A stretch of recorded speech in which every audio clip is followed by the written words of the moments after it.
తెలంగాణలో లిక్కర్ తయారీ కేంద్రం పేరుతో అక్కల రామకృష్ణ ప్రసాద్ ఘరానా మోసానికి పాల్పడ్డాడు. బ్యావరేజెస్, గోదాం, పబ్బులు, లిక్కర్ లైసెన్సులు ఇప్పిస్తానంటూ కూడా కోట్లు వసూలు చేశాడు.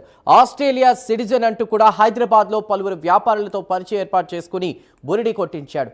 వ్యాపారి నరేందర్ ఇచ్చినటువంటి ఫిర్యాదుతో పలు సెక్షన్ల కింద ఇప్పటికే కేసు నమోదు చేసినటువంటి సిసిఎస్ పోలీసులు నిందితుడు పారిపోతుండగా కూడా అరెస్ట్ చేశారు. నరేందర్తో బ్యావరేజ్ ఫ్యాక్టరీ పెట్టిస్తానంటూ కూడా ఇప్పటికే 1,30,00,000 విడతల వారీగా కూడా వసూలు చేసినట్లు పోలీసులు తెలిపారు.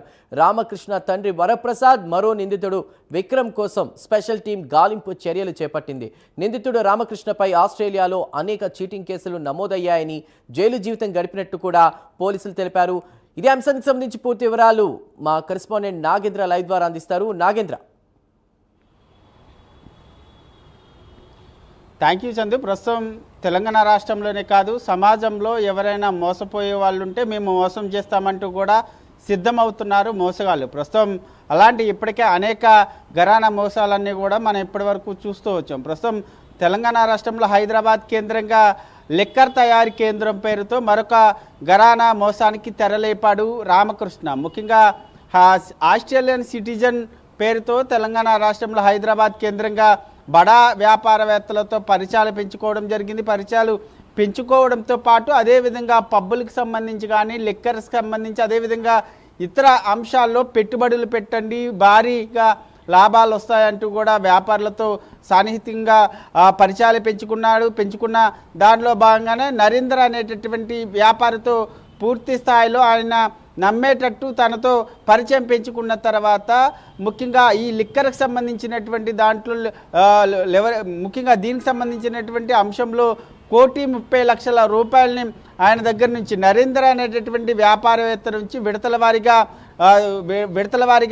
1,30,00,000 రూపాయలు తీసుకోవడం జరిగింది. తీసుకున్న తర్వాత ఆయన పరారయ్యాడు. ముఖ్యంగా దీనికి సంబంధించినటువంటి అంశంలోనే నరేంద్ర స్థానిక పోలీస్ స్టేషన్లకు, సిసిఎస్ పోలీస్ స్టేషన్లో కేసు నమోదు చేయడం జరిగింది. కేసు నమోదు చేసిన తర్వాత ప్రధానంగా ఈ రామకృష్ణ పైన పోలీసులు నిఘా పెట్టడం జరిగింది. ఈ సందర్భంగా ఎల్ఓసి జారీ చేసి తను ఇక్కడి నుంచి పారిపోతున్నటువంటి సమయంలోనే తన్ని పట్టుకోవడం జరిగింది. పట్టుకోవడంతో పాటు అదేవిధంగా తన చేతిలో ఎవరైనా ఇతర వ్యాపారవేత్తలు కానీ ఎవరైనా తన చేతిలో మోసపోయారా అనేటటువంటి కోణంలో కూడా ఇప్పటికే పోలీసులు ఆ దిశగా విచారణ చేస్తున్నారు. ఎవరైనా రామకృష్ణకు సంబంధించినటువంటి అంశంలో ఎవరైనా బాధితులు ఉంటే ఎవరైనా సిసిఎస్ పోలీసుల్ని ఆశ్రయించాలంటూ కూడా ఇప్పటికే పోలీసులు చెప్తున్నారు. ముఖ్యంగా దీని వెనుక ఇంకా ఎవరైనా ఉన్నారనేటటువంటి కోణంలో వెతుకుతున్నారు. ఎందుకే రామకృష్ణకు సంబంధించినటువంటి తండ్రి వరప్రసాద్తో పాటు అదేవిధంగా విక్రమ్కి సంబంధించి ఈ ఇద్దరి కోసం ప్రత్యేకంగా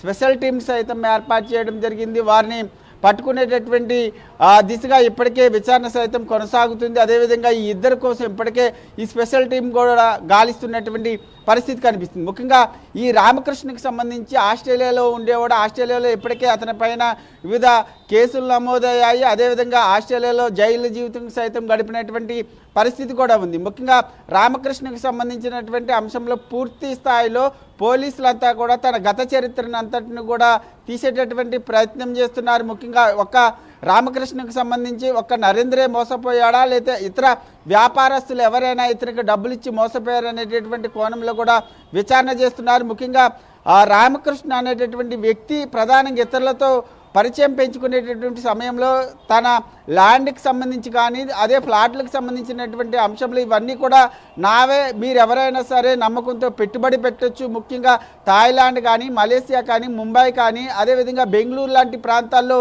పెట్టుబడులు పెడితే అధిక లాభాలు వస్తాయంటూ కూడా నమ్మించి పెద్ద ఎత్తున వ్యాపారవేత్తల నుంచి పెద్ద ఎత్తున డబ్బులు దండుకున్నటువంటి ఆరోపణలు ఉన్నాయి. దానిలో భాగంగానే ఇప్పటికే కేసు నమోదైనటువంటి నేపథ్యంలో ప్రస్తుతం ఆ దిశగా పోలీసులు విచారణ చేస్తున్నటువంటి పరిస్థితి అయితే కనిపిస్తుందని చెప్పాలి చందు.